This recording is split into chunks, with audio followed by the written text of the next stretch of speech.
l'importance de ne pas former nos enfants à maudire les gens. En tant que chrétiens, nous savons que Dieu ne nous appelle pas à maudire les gens, que ce soit en parole ou en prière. Dieu nous demande de bénir, non de maudire, peu importe ce que les gens font. En tant que chrétiens, parents chrétiens, nous avons une responsabilité immense, celle d'éduquer nos enfants selon les principes de la parole de Dieu. L'une des erreurs que nous devons éviter est bien sûr d'enseigner à nos enfants à maudire ou à prononcer des paroles négatives contre les autres. Parfois, nous pouvons le faire par manque de connaissances, même des fois inconsciemment. La Bible nous appelle à bénir et non à maudire, même dans les moments de frustration et d'injustice. Jésus a maudit un arbre dans Marc 11, 21. Et oui, il a maudit un arbre, mais pas une personne. Mais quand les disciples lui rappellent l'état de cet arbre le lendemain matin, Jésus parla d'avoir de la foi et du pardon. Cela veut dire qu'il est plus important d'avoir foi en lui, foi en Dieu, et de pardonner que de se focaliser sur le fait de maudire. Jésus ne permet pas que ses enfants soient maudits et de toutes les façons, si nous sommes enfants de Dieu, nés de nouveau, remplis de l'Esprit de Dieu et que nous marchons selon la volonté de Dieu, aucune malédiction n'a effet sur nous et nos enfants.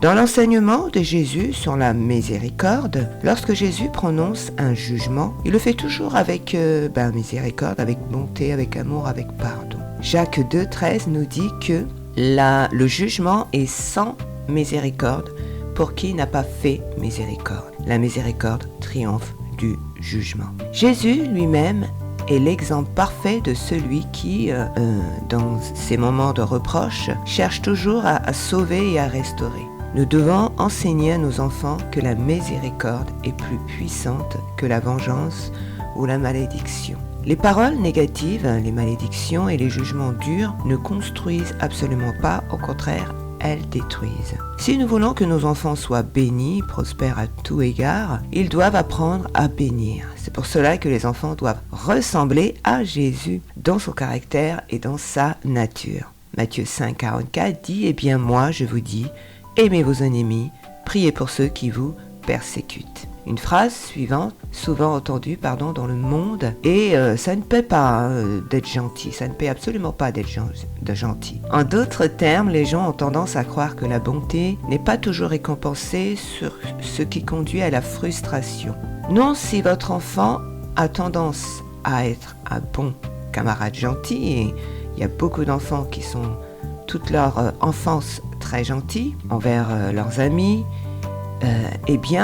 il faut vraiment faire en sorte que cet enfant reste gentil, parce que être gentil est un avantage. Vous devez juste l'aider à trouver, un équilibre dans sa façon d'être avec ses amis. Dire c'est bon, maintenant je ne serai plus gentil mais méchante ou méchant, sans cœur, sans miséricorde. Cette mentalité est dangereuse à transmettre à nos enfants, car elle les encourage à se méfier de la bonté et à penser que la méchanceté, la vengeance est plus efficace et normale.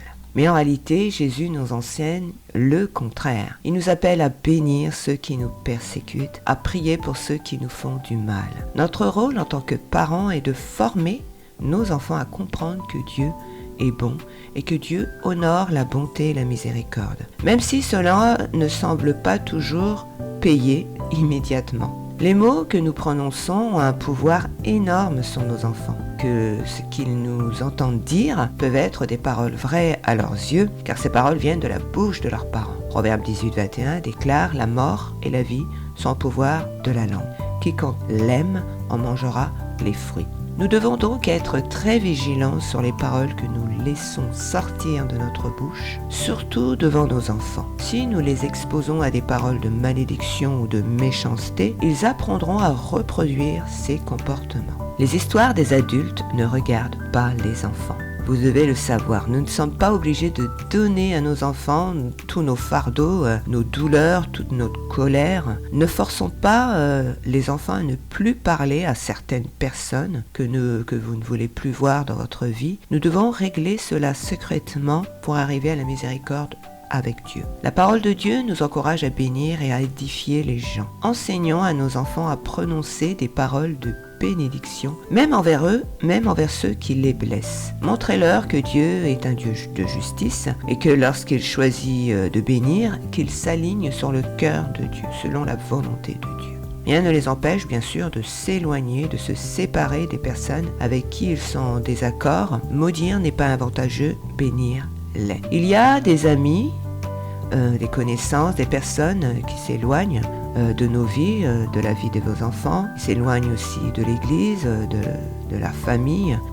Ne les maudissons pas. Laissons-les poursuivre leur chemin. Il faut garder un souvenir bon des moments passés très bon avec ces personnes. Être en désaccord avec une personne n'est absolument pas un péché, c'est juste un état de vie, je dirais. Dans 1 Pierre 3, 9, il est écrit comme cela: ne rendez pas mal pour mal, ni injure pour injure. Au contraire, bénissez, car c'est à cela que vous avez été appelés, afin d'hériter une bénédiction. Bénir est une clé pour recevoir les bénédictions de Dieu. Si nous enseignons à nos enfants à bénir plutôt qu'à maudire, nous formerons des vases utiles dans le monde. Ils apprendront que leurs paroles ont le pouvoir d'apporter la paix autour d'eux, la paix dans leur foyer, la paix à l'église. Ils pratiqueront aussi facilement le pardon et la réconciliation. Je voudrais vous encourager à lire, parents et vos enfants, les Écritures du Nouveau Testament, qui est une continuité de l'Ancien Testament. Jésus est venu abolir toute malédiction pour nous donner son amour en échange. Ayons de la sagesse et du discernement selon ce qui est dit de la parole de Dieu, et non selon votre avis et votre conviction personnelle due à votre vécu. Nos paroles ne sont pas paroles d'évangile lorsqu'elles viennent d'un cœur charnel. Vous savez, parents, nous avons un rôle très important à jouer dans l'éducation de nos enfants en leur enseignant à bénir plutôt qu'à maudire, à agir avec miséricorde plutôt qu'avec méchanceté.